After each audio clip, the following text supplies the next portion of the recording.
Hey, what's up people? In today's video I'm going to show you the Knafs Lander. This is the box that the Knafs Lander comes in with. I'm not sure if everybody gets stickers, maybe just the dealer that I ordered this knife from. Yeah, very high quality presentation there. I lost the insert foam, as you can see.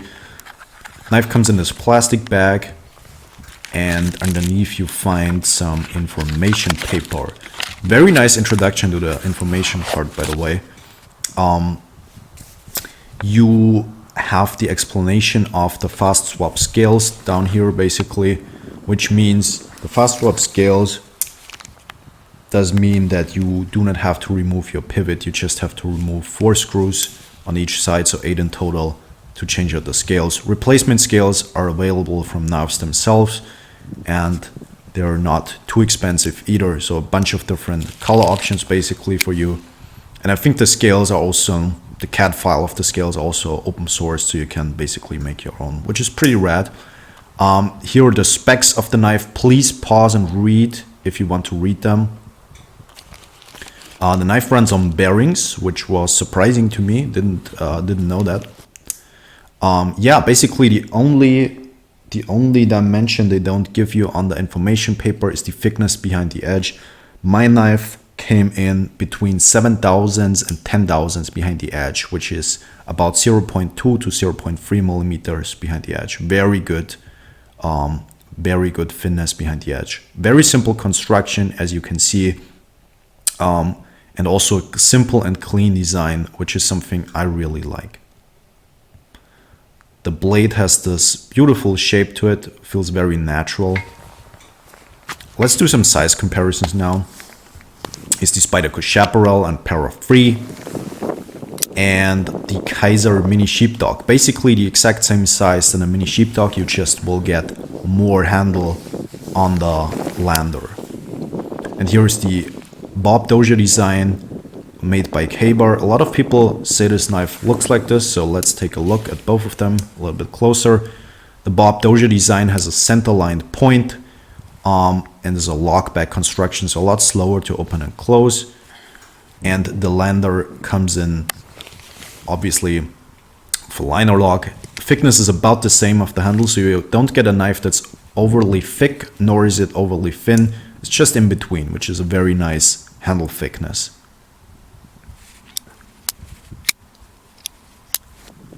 Here is the deep carry pocket clip. You can see a very aggressive ramp on the pocket clip, so you can get it in and out basically of any kinds of thickness of pants. Yeah, the screws are also flat underneath the clip. There you can see the blade again. Such a nice blade shape. I like how they did the name on the backside and the steel. I think it looks very subtle. Yeah, just a beautiful, beautiful design in my opinion. My handles are a little bit dirty, so my handle scales, I should say. This is not how the knife comes with. Let's take a look at how the knife performs. Came razor sharp out of the box, so hair popping sharp to be exactly. The edge was toothy with a slight polish, which is nice that they took the time to actually finish the edge and not just give you a toothy edge like most companies do. So no problems at all. The knife sliced incredibly well. This is some thinner type cardboard that you will see quite a lot being used by different companies.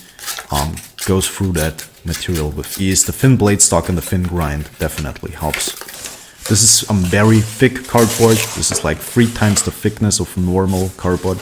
Well, whatever normal cardboard is, but you get it. It's a thick cardboard and it's hard to slice, but it goes through there with ease. I sliced all the cardboard pieces, both against and also with the grain. You can see me do some detail work with the tip here. Because the knife is smaller, it lends itself for those more precision type cuts, because you get a ton of control over the knife.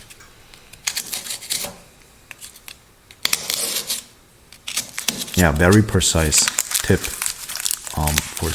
for these kind of tasks. So yeah, at this point the knife still slices paper and still shaves. So I went on and cut some rope. This is jute rope, twisted jute rope, very abrasive. And after about 20 cuts, the knife lost its razor sharpness, which is very common for CBBs D2. We'll talk about that a little bit later more. Knife still is far away from being dull though, just lost its razor sharpness. This is a soft branch and it goes through there cleanly, as you can see. This is a very, very hard wood. I'm not sure what kind of wood it is, but I know it's very difficult to cut. But it also goes cleanly through there, which was, yeah, very pleasing to see. I didn't find that the knife had any hot spots, even though there is this big ramp on the clip. I found it was very ergonomic in the handle actually. Because you get so much control, the precision cuts and the detail work, for instance carving in this case, is very, very easy. In this footage I do cut the wood and in some shavings, and I also twist cut it when I end my cut, and the twist cutting is incredibly tough on the edge, so this would be a chance for the edge to go brittle or roll over. In this case this didn't happen. The edge was stayed sharp and didn't roll over the entire time. Yeah, let's test out the locking system. Liner locks are known to be a weaker kind of locking system, so let's do some spine wax here.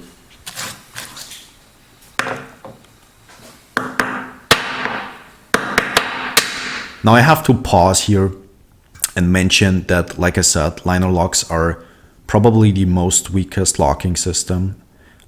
This is very common for liner locks to fail that test. After this happened, the liner lock failed, I did spine whack basically the shit out of this knife to see if it would happen again. Now my suggestion is that this liner lock, or my thoughts I should say, are that this liner lock needs to break in. And after it breaks in, it gets more secure, so I don't think it's becoming an issue over time. This knife will not close on you during normal use. This is a highly abusive test for the locking system. And yeah, nothing crazy. It's very common in this price range and also for liner locks, like I said. The tip lends itself also for drilling. It's not, like I said, I don't think it's a centerline tip, but it does perform similar to a centerline tip.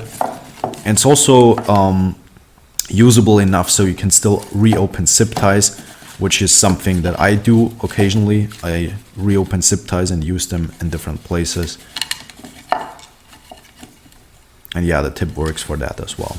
Also cut some zip ties because I wanted to see if the edge would chip or anything, but it did hold up very fine. Yeah, this is basically just to wear down that edge a little bit more. The spine of the knife is sharp enough that you can scrape with it. Overall, every corner of this knife is basically very well rounded off, both in the handle and in the blade. There is no real sharpness to it.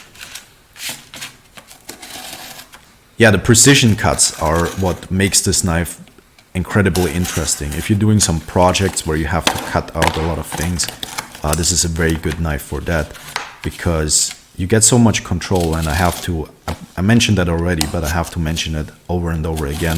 This is what makes this knife to me, is the control you get over the knife. You can also see me cutting out circles with no problem, so it's very precise. The tip on some other blade shapes is definitely more precise, like on Warncliffs and Sheepsfoot. You can do this sort of task a little bit easier, but it does still work very, very well.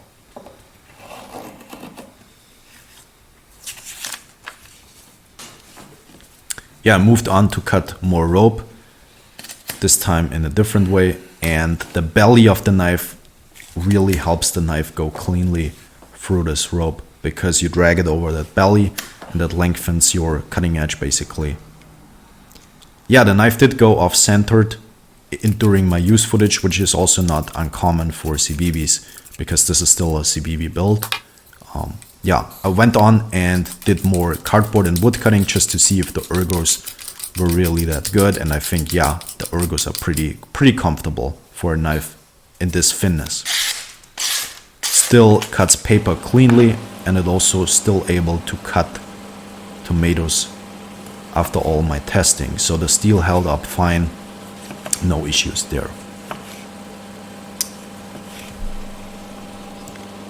Hey, what's up people? This was my Knafs Lander video. I hope you liked it. I had a ton of fun making it. And yeah, to conclude this entire video, big elephant in the room, the liner lock didn't held up the first time. Did held up afterwards though. So yeah, liner locks need to break in. Also, you need to understand they're one of the weakest locking systems on the market.